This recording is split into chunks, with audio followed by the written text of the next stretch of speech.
একজন প্ৰাক্তন মুখ্যমন্ত্ৰীৰ ল'ৰা তিনিটা কথা কৈ দিলে হয় যে পাকিস্তানত মই গৈছিলো নে নাই সেইটোকে অকাই পকাই কিয় থাকে পাকিস্তানত যোৱা নিজৰ কথা সুধিলে তেওঁ পেহেলগামৰ কথা কয় চব মানুহবিলাকতো বুৰ্বক নহয় যোনে টিভি চাইটো বুজিয়ে পায় যে ই চিধা কথা ক'ব খোজা নাই চব 15 দিন পাকিস্তানত থাকি অহাটো হয় নে ইমান ধুনীয়াকৈ নামাজ পঢ়িব ক'ত শিকিলে আমাৰ অসমত আৰু ভাৰততো ট্ৰেইনিং ইনষ্টিটিউট নাই সো 15 দিনতে নামাজ পঢ়ি আহিলে নেকি আপোনাৰ পত্নীয়ে পাকিস্তানৰ এনজিঅ'ৰ পৰা দৰমহা লৈ ভাৰতত যদি কাম কৰে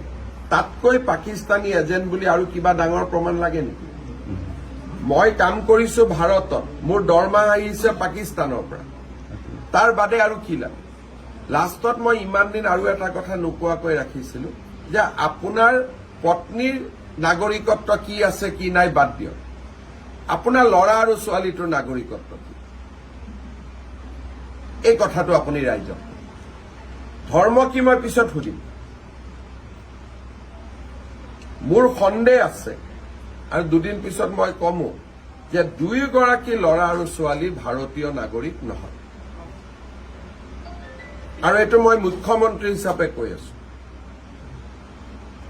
প্ৰথমেতো পৰিবাৰ ভাৰতীয় নহয় বুলি কলো এতিয়া তেওঁৰ ল'ৰা আৰু ছোৱালীও মই ভাৰতীয় নাগৰিক নহয় বুলি কৈছো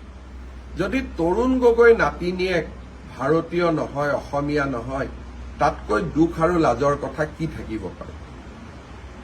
মই এই অভিযোগটো আজি কৰিছো অলপমান মোকো সময় লাগিব প্ৰমাণ আনিবৰ কাৰণে কিন্তু মই কৈছো ৰিক্স লৈ কৈছো কিন্তু প্ৰমাণ ছেপ্টেম্বৰৰ ভিতৰত আহিব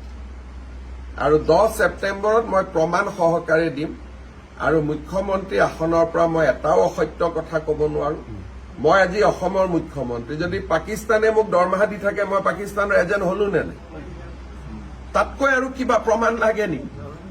নিলজ্জ মানুহে ইয়াতকৈ বেছি প্ৰমাণ খুজিব তেওঁলোকে কৈছে আপুনি এই কৰিব লাগে না মই